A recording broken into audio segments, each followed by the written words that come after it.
Hello everyone, welcome to my channel Eduflix academy. मैं नवीन कुमार आज आप सबके बीच हमारे बीएससी एग्रीकल्चर सेकेंड ईयर के जो ये सब्जेक्ट हैं introduction to agrometeorology and climate change, आज हम उसके बारे में कुछ डिस्कस करेंगे, कुछ पढ़ेंगे। So before starting the topic I request my dear students, those who are watching, please like, share and subscribe my channel. So now let's begin the first topic. What we have to cover in this topic?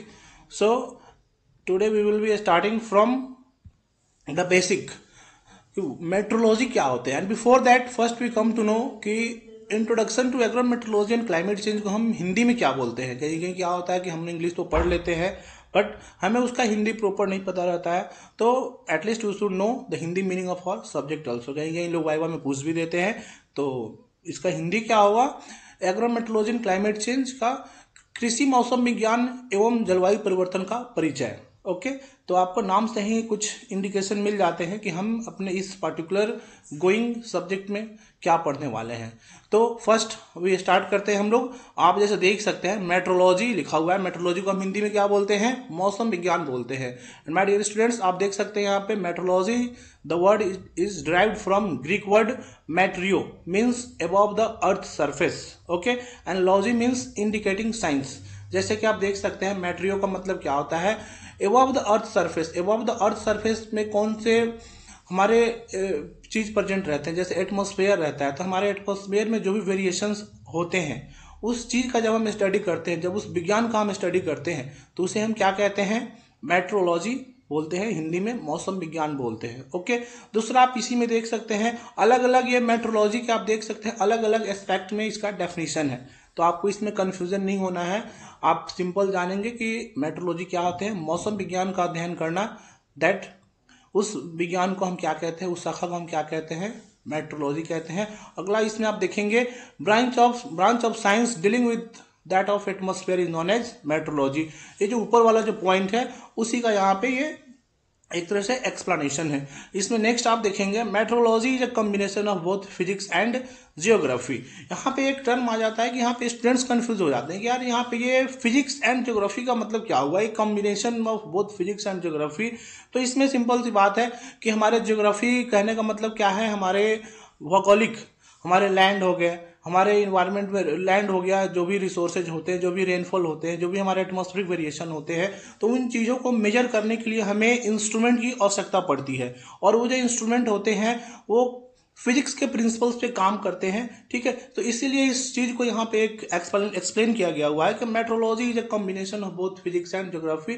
तो अगर ये questions by chance कोई पूछ दे, tricky question होते हैं लोगों को confuse करने के, तो वहां पे we don't need to be panic. ठीक है, हमें वहां पे सिंपल अपने माइंड को यूटिलाइज करना है कि ज्योग्राफी इन द सेंस की हमारे भौगोलिक स्थिति में जो भी परिवर्तन होते हैं, ओके, उसमें फिजिक्स का क्या रोल है, कैसे उस चीजों को हम मेजर कर, जैसे अर्थक्वेक आता है, रेनफॉल ओकर होता है, विंड वेन हम मेजर, विंड वेन को हम लोग पता लगाते हैं, रेन गॉज जो इंस्ट्रूमेंट होता है, हाइग्रोमीटर होते हैं, ओके, हाइड्रोमीटर होते हैं, तो वो सब किस प्रिंसिपल पे काम करते हैं? वो फिजिक्स के प्रिंसिपल पे काम करते हैं। तो उसका यहाँ पे यही मतलब है। ओके, आगे आप देख सकते हैं इसमें लिखा हुआ है in other words the physical state of the atmosphere at a given place and time is refer to as weather. हम लोग पढ़ ही रहे हैं मौसम विज्ञान के बारे में, तो उस चीज को यहाँ पे एक एक्सप्लेन किया हुआ है कि यहाँ पे चलो अभी वेदर के बारे में आ गया। वेदर क्या होते हैं? The physical state of atmosphere, किसी भी पर्टिकुलर प्लेस का और एक पर्टिकुलर टाइम पे जो उसके हम स्टेट के बारे में, कंडीशंस के बारे में, कंडीशन बोले तो अवस्था के बारे में जब हम पढ़ते हैं उसे हम क्या कहते हैं? मौसम बोलते हैं, वेदर बोलते हैं। आगे इसमें लिखा हुआ है हमारे students the study of weather is called meteorology. Meteorology को हम हिंदी में क्या बोलते हैं? अंतरिक्ष विज्ञान या मौसम विज्ञान भी बोलते हैं। ओके, आगे क्या लिखा हुआ? It is often quoted as the physics of atmosphere. जैसे हमने अभी पहले देखा था कि एक लिखा हुआ है term metrology is a combination of both physics and geography. Okay, so let's start the new slide. New slides में क्या है? As you can see here, अभी तक हमने मेट्रोलॉजी के बारे में पढ़ा। Now the matter comes here about agricultural metrology या agrometrology. Okay, so let's look at the slides. A branch of applied meteorology which investigates the physical conditions of the environment of growing plants or animal organisms is known as agrometeorology. What this line wants to convey कि for the growth of plants या for the survival of animal, what there should be a conditions which should be favorable. Okay, तो ये इस branch में हम लोग क्या देख रहे हैं कि कैसे इन्वेस्टिगेट करते हैं, how that is applicable for the plants and animals, that branch how it is responsible for the growth and development of plants and animal, that branch is known as agrometeorology. आगे आप देख सकते हैं इसमें क्या लिखा हुआ है, an applied science which deals with the relationship between weather, climatic conditions and agricultural production is known as agrometeorology।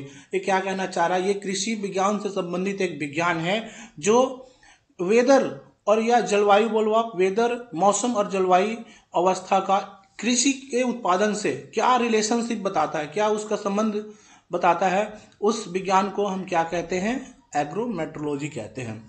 आगे आप इसमें देख सकते हैं उसी का ब्रॉड एक्सप्लेनेशन है यहाँ पे, एग्रीकल्चरल मेट्रोलॉजी, कृषि मौसम विज्ञान, it is a branch of applied meteorology which deals with the response of crops and animals to the physical environment, it is the study of physical process of the atmosphere that produces weather in relation to agricultural production. जैसे कि हमने अभी ऊपर में पढ़ा कि हमारा crop production में एग्रीकल्चर के एक्टिविटीज को प्रोसेस करने में मौसम का क्या रोल रहता है, कैसे हमारे एग्रीकल्चर प्रोडक्शन में उसका इम्पैक्ट रहता है, how it is beneficial in positive aspect और नेगेटिव एस्पेक्ट, उसी ब्रांच को जब हम स्टडी करते हैं उस एस्पेक्ट को हम क्या कहते हैं, एग्रीकल्चरल मेट्रोलॉजी।